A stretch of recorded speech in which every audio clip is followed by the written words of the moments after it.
The last thing we need to talk about is the why. Why are we running a Black Friday campaign? And that's a really good question. Why?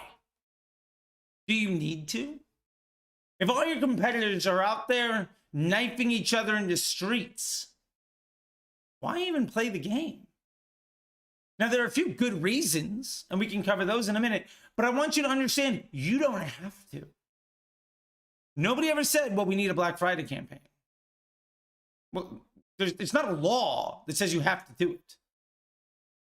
I mean, hopefully there's not some bully in the schoolyard that's going to take your lunch money if you don't run one. Hopefully. I mean, I don't know your schoolyard, but whatever. So understand why you're doing it.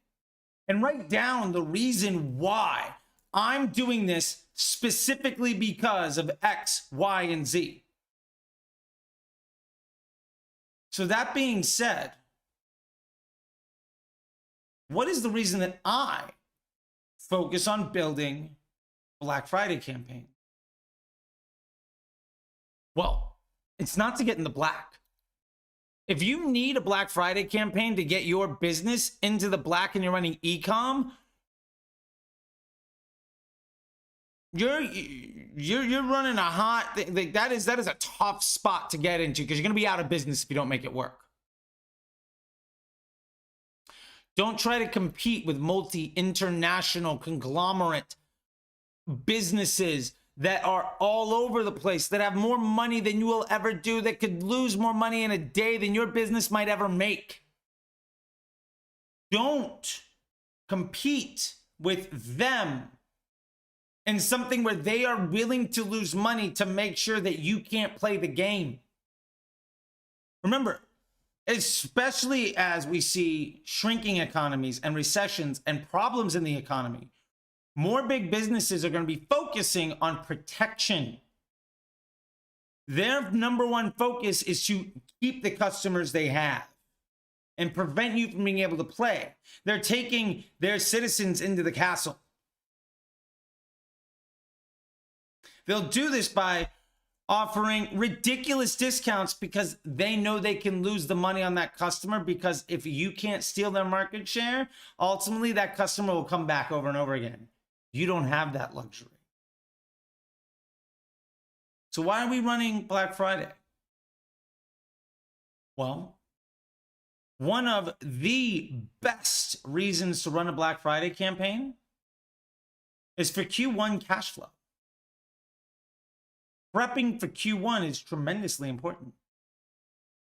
Now, historically speaking, January is a much worse month for e-commerce businesses than November and December. You might not make money in January, maybe February, maybe March. Just like in the summer, it's historically speaking a harder time to make money. Now, there are multiple reasons for this, but let's just keep a very simple view on it.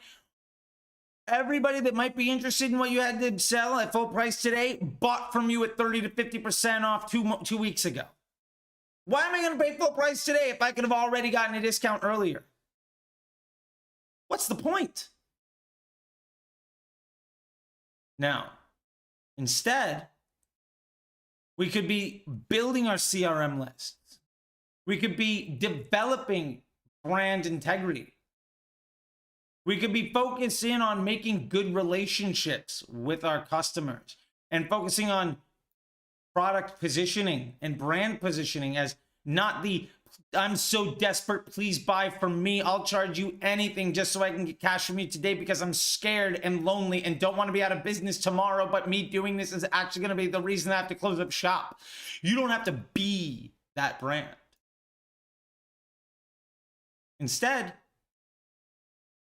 remember, we went back to ROAS as absolute nonsense. And we referenced one more time, PSM, profitable scaling margin. If you spent the Black Friday period of October, November, December, acquiring customers who are more likely to buy a second time, or at least not sacrificing that second purchase rate to acquire customers at a lower margin, what do you think January is going to look like? How many times have you run a massive sale with huge discounts and the day afterwards is terrible? Or the week afterwards is the worst you've ever seen? That's a choice. You made that choice. You decided to sacrifice all your future revenue to make money in one day at a much lower margin. I'm going to take way less profit today, but I'm going to have a really nice number. And the next week is going to be god awful. That's a choice that you made. Well, it's not just one day. It's not just 1 week. It's like quarter to quarters too. So when you've heavily invested in acquiring a whole bunch of customers with a much lower chance of buying a second time ever again anyway, and you've trained your existing customers to wait for discounts, what do you think is going to happen on the average day when consumers are a little bit less likely to spend money? You're going to see that impact on your business tenfold. It's not just a bad day, it's historically bad. I've been in businesses where we did $150,000 on Labor Day, and then the next day we did 10, when our average day was maybe 60 or 70. I've seen businesses where we had a $5,000 day on Black Friday, and then the day after they went back to 100. And they were averaging maybe 2-3 grand a day.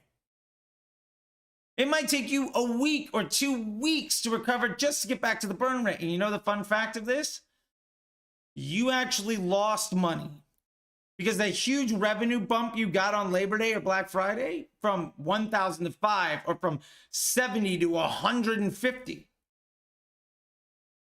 If you had done nothing and just the average day performed more or less as it would have, maybe just a little bit better every day because we're, improving, you would have made more money by not even playing the game. Losing 50 to 70% of your revenue for a week or two isn't paid off by doubling your revenue on one day. That just doesn't happen. So the point here is you have to understand this stuff. So use Black Friday as an opportunity to grow the business. It's not about cash flow. It's about profitable customer journey acquisition. Get customers that are worth more to you. Get that average AOV to be competitive with your normal LTV. And those customers are actually more likely to come back and buy from you. Even if that customer is the same opportunity as buying from you as somebody else. If instead of having to make 3 purchases to get to that LTV, they did it on the first one, when they make that second or third purchase, your average LTV might go up by 10, 20, 30, 40, 50%. It could double. What do you think your cash flow is going to look like in 90 days if the LTV of your customer doubles and you don't lose customers while that's happening? What do you think is going to happen to your business if you destroy that? Those are 2 very different outcomes. So plan, why am I running this sale? And if the answer is for immediate cash flow, understand that comes at the expense of long-term success. There's a reason that brands get stuck on sale and then sale and then sale and then sale. They're like junkies chasing the next high, and eventually you're going to end up in jails, institutions, or death. The e-commerce version of that is bankruptcy. You have a choice.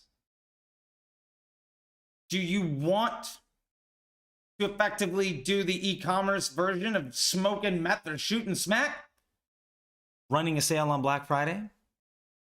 Or do you want to do the e-commerce version of eating healthy and going to the gym and telling your loved ones you care about them by offering greater value, building a CRM list, and continuing to invest in your evergreen campaigns that never have to get turned off ever?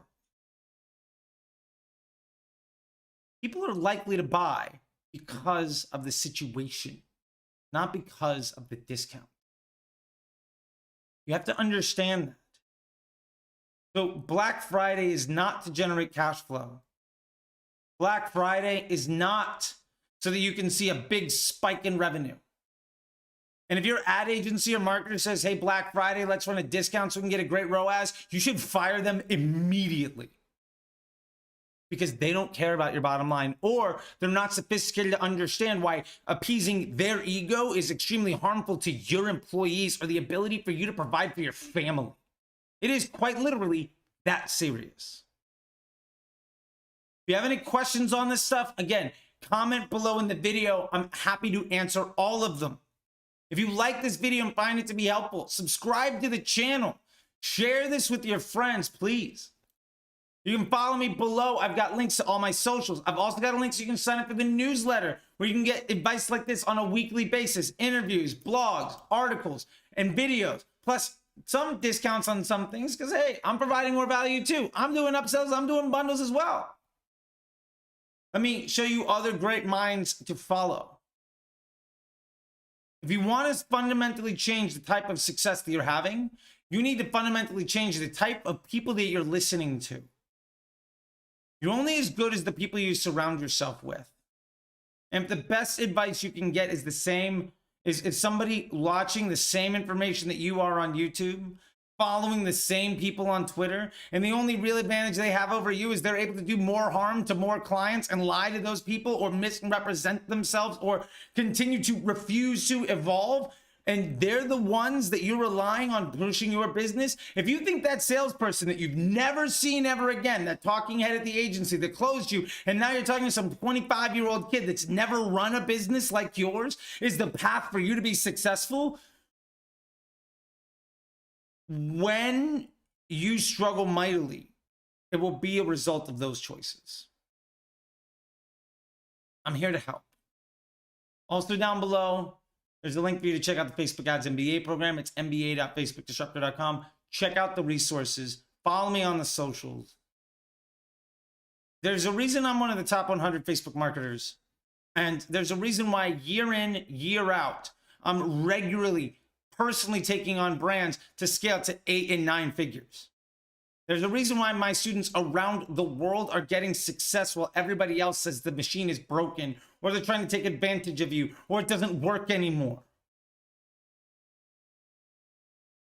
If you want the success you deserve, you got to start listening to the people that give a fuck about your bottom line.